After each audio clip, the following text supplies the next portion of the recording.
Chapter number 4 जो कि है टर्निंग इफेक्ट ऑफ फोर्सेस। इसका सबसे पहला टॉपिक है like and unlike parallel forces. ठीक है, सबसे पहले आपको पता होना चाहिए कि पैरेलल फोर्सेस क्या है। आपने पिछले चैप्टर में पढ़ा है फोर्सेस क्या होती है। इस चैप्टर में हम देख लेते हैं कि जो पैरेलल फोर्सेस है वो क्या होती है। तो हम इसको यूँ लिख सकते हैं कि जो पैरेलल फोर्सेस है हम इस तरह डिफाइन करते हैं। ये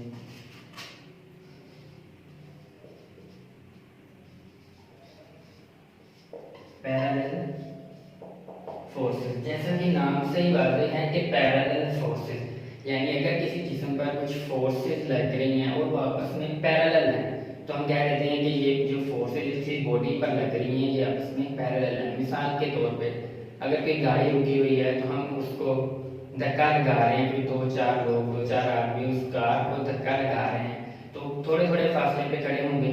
तो इसका मतलब है कि वो जो फोर्स लग रही है गाड़ी के ऊपर वो आपस में पैरेलल है, यानी जो फोर्स लग रही है आदमी थोड़े थोड़े फासले पे खड़े हैं और जो फोर्स लगा रहे हैं वो चूंकि पैरेलल खड़े हैं इसलिए पैरेलल फोर्स लग रही है। तो हम क्या कहते हैं कि ये जो फोर्स लग रही है गाड़ी पे ये पैरेलल फोर्सेस हैं। ठीक है, इसके बाद आ जाता है कि like and unlike parallel forces क्या होती हैं, उसको हम देख लेते हैं कि वो क्या होती हैं like and unlike parallel forces. सबसे पहले हम बात कर लेते हैं कि लाइक फोर्सेस पैरेलल फोर्सेस क्या है।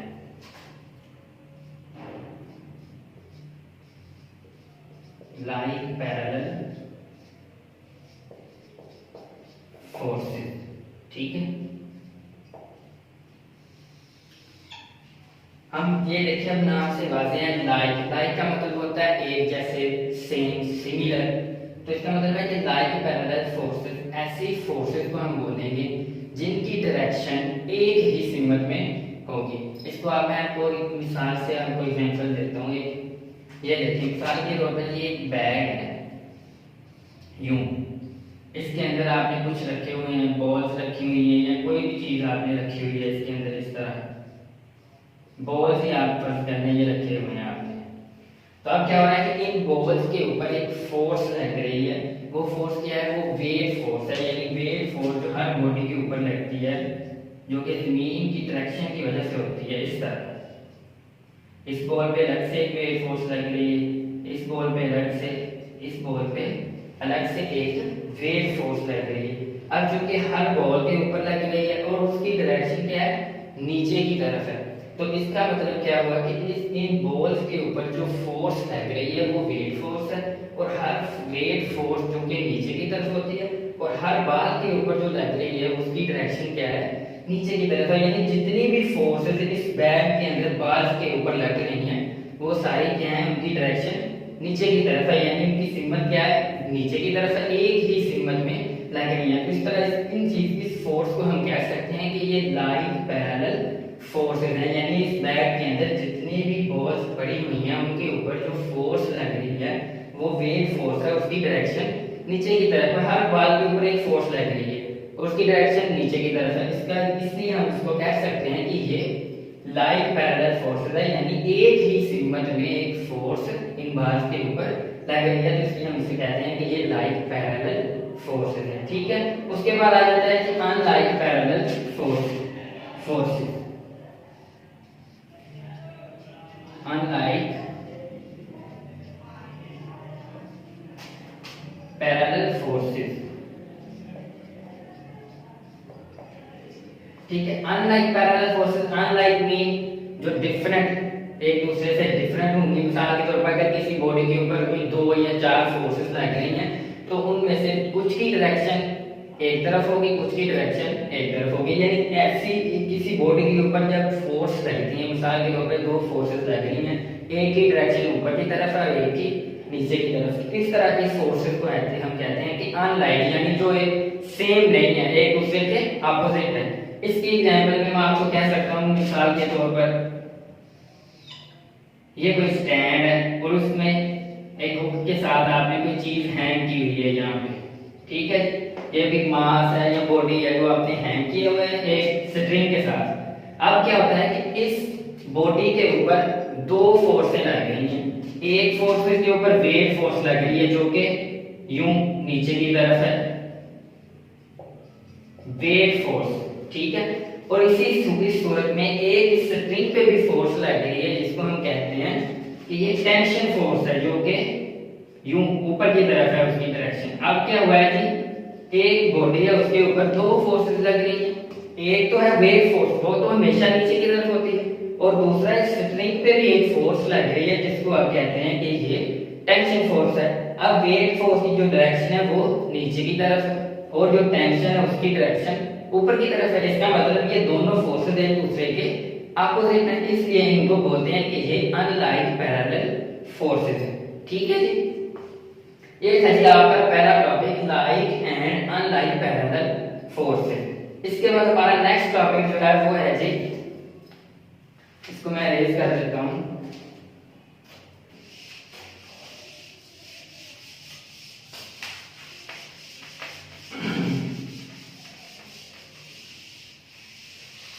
जो आपका टॉपिक नंबर 4.2 है वो है जी addition of forces. Addition of forces यानी क्या है जी, एडिशन ऑफ फोर्सेस। आपने फोर्सेस को ऐड करना है, सम करना है। तो किस तरह करना है, इस टॉपिक में हमने ये चीज स्टडी करनी। सबसे पहले तो आपको पता होना चाहिए कि जो फोर्स है वो एक वेक्टर क्वांटिटी है। क्या है जी, वेक्टर क्वांटिटी है फोर्स, वेक्टर क्वांटिटी है। ठीक है जी। अब जो वेक्टर होता है, कोई भी वेक्टर, आपको पता है कि वेक्टर को डिनोट करने के लिए हमें दो चीजों की जरूरत होती है। नंबर 1 क्या है जी, उसकी मैग्नीट्यूड वेक्टर की, यानी उसका मैग्नीट्यूड कितना है। और नंबर 2 हमें उसकी डायरेक्शन को भी डिनोट करना होता है, इसकी डायरेक्शन क्या है। अब चूंकि हमने फोर्सेस को ऐड करना है तो हमें मैग्नीट्यूड के साथ साथ डायरेक्शन भी चाहिए। तो अब हम करते क्या हैं, हमने तो मैग्नीट्यूड फोर्सेस को डिनोट करना है, ऐड करना है, इसके लिए हम मैग्नीट्यूड को ऐड कर सकते हैं, लेकिन डायरेक्शन जो है वो अरिथमेटिक रूल में हम उनको नहीं कर सकते ऐड। तो इसके लिए हम एक नया रूल यूज करते हैं जिसको आप बोलते हैं हेड टू टेल रूल। उसमें हम क्या करते हैं कि फोर्सेस को ऐड करते हैं, यानी वेक्टर्स को ऐड करते हैं। क्योंकि वेक्टर फोर्सेस जो है वो एक वेक्टर क्वांटिटी, और वेक्टर को हम डिनोट करने के लिए मैग्नीट्यूड और डायरेक्शन दोनों की जरूरत होती है। लेकिन अरिथमेटिक में हम ओनली मैग्नीट्यूड को सम अप कर सकते हैं। जब हम वेक्टर की बात करते हैं, फोर्सेस की बात करते हैं, वेक्टर्स की, तो उसके लिए हमें डायरेक्शन और मैग्नीट्यूड दोनों चाहिए होते हैं। इसलिए हम इसको अरिथमेटिकली इसको सम अप या ऐड नहीं कर सकते। इसके लिए एक नया रूल यूज करते हैं जिसे बोलते हैं हेड टू टेल रूल। अब हेड टू टेल रूल क्या है वो हम डिस्कस कर लेते हैं कि हेड टू टेल रूल में किस तरह आपने फोर्सेस को ऐड करना है। एडिशन ऑफ फोर्सेस में एक डेफिनेशन है कि resultant of forces, resultant of forces ये क्या होता है, ये आप देख लें अभी। रिजल्टेंट ऑफ फोर्सेस यानी फोर्सेस का रिजल्ट, यानी कुछ फोर्सेस हैं 2 या 3 या 4, आप उनको सम अप करते हैं तो उनका कोई ना कोई रिजल्ट भी मिलता है, एक सिंगल फोर्स मिलती है आपको। मिसाल के तौर पे कुछ क्वांटिटीज हैं 2 4 5, इनको आप सम करते हैं तो एक सिंगल वैल्यू मिल जाती है। इस तरह इसको आप कहते हैं कि ये रिजल्ट है। इसी तरह आप कुछ फोर्सेस को सम करते हो तो एक सिंगल फोर्स मिल जाती है, सिंगल रिजल्ट आपको मिल जाता है, उसको बोलते हैं कि ये क्या है, रिजल्टेंट ऑफ फोर्सेस है। ठीक है। अब आपको बता देता हूं कि फोर्सेस को ऐड किस तरह करना है, by head to tail rule.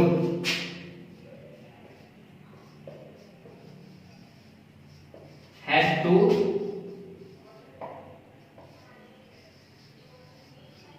Tell rule. सबसे पहले आपने क्या करना है कि आपके पास एक वेक्टर है जिसका नाम है जी ए, वेक्टर ए, यूं है जी वो वेक्टर ए।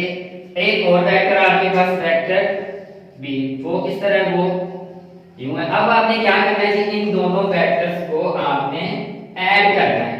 तो ऐड करने के लिए वेक्टर्स को 2 हो या 3 हो या 4 हो, क्या तरीका करना है जी। सबसे पहले आपने क्या करना है कि वेक्टर ए को ड्रा कर लेना है इस तरह, या किया जी आपने वेक्टर ए को इस तरह ड्रा कर दिया। फिर आपने ऐड करना है इसमें वेक्टर वेक्टर बी। इसलिए आपने क्या करना है कि इसकी ये इसका क्या है जी, ये इसकी टेल है और ये चीज जो है एरो ये इसका हेड है वेक्टर ए का। आपने क्या करना है कि वेक्टर बी को आपने ऐड करवाना है वेक्टर ए में। सॉरी मैं इसके साथ लिखता हूं, ये है जी आपका वेक्टर ए, ये इसका हेड है, ये इसकी टेल है। आपने अब क्या करना है कि वेक्टर बी को ए में ऐड करवाना है। तो इसके लिए आपने क्या करना है, इसकी टेल को इसके हेड के साथ मिला देना है इस तरह।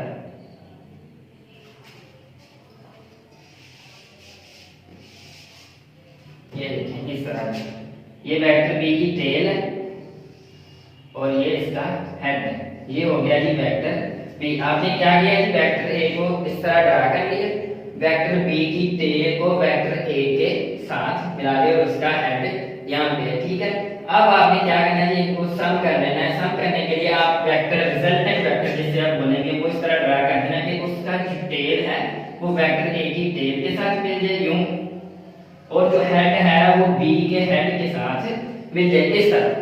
ठीक है, ये जो आपका होगा ये आपका रिजल्टेंट वेक्टर होगा, यानी वेक्टर ए और वेक्टर बी को सम करके जो रिजल्ट आया इसको आप इस तरह भी डिनोट कर सकते हो। यानी ये क्या है जी, ये इन दोनों वेक्टर्स को सम करने से यानी ऐड करने से जो रिजल्ट मिला है वो ये वेक्टर है, यानी रिजल्टेंट आर है। ठीक है, अब ये इसका हेड इस तरफ है, यानी इसकी डायरेक्शन क्या है इस वेक्टर की, इस तरफ। और ये जो जितनी लेंथ है वो क्या चीज हमें बता रही है कि ये इसकी मैग्नीट्यूड है, यहाँ से यहाँ तक इसकी जो लेंथ है वो हमें मैग्नीट्यूड, और ये जो हेड है ये हमें बता रहा है कि रिजल्टेंट वेक्टर की डायरेक्शन किस तरफ है। ये है जी आपका हेड टू टेल रूल। आप 2 वेक्टर्स, 3 वेक्टर्स, 4 वेक्टर्स को भी इसी तरह ऐड कर सकते हैं। मिसाल के तौर पे हमने 2 वेक्टर ऐड किए थे, मैं कहता हूं कि हमने 3 वेक्टर ऐड करने हैं, जो कि ये मिसाल के तौर पे पहला वेक्टर है जी ए वेक्टर यूं, ये है जी एक बी वेक्टर, ये है जी एक सी वेक्टर। हमने क्या करना है, इन तीनों को ऐड करना है। ठीक है, सम करना है इनको। तो हम क्या करते हैं कि इसी तरह वेक्टर ए ले लेते हैं, यहाँ पे पहले वेक्टर के हेड के साथ दूसरे वेक्टर की टेल मिला देते हैं, यानी यहाँ पे आ जाता है जी आपका यूं बी आ जाता है। फिर सी को ऐड करना है, इसमें सी की क्या करना है, आपने सी की टेल को इसके हेड के साथ मिला देना है इस तरह।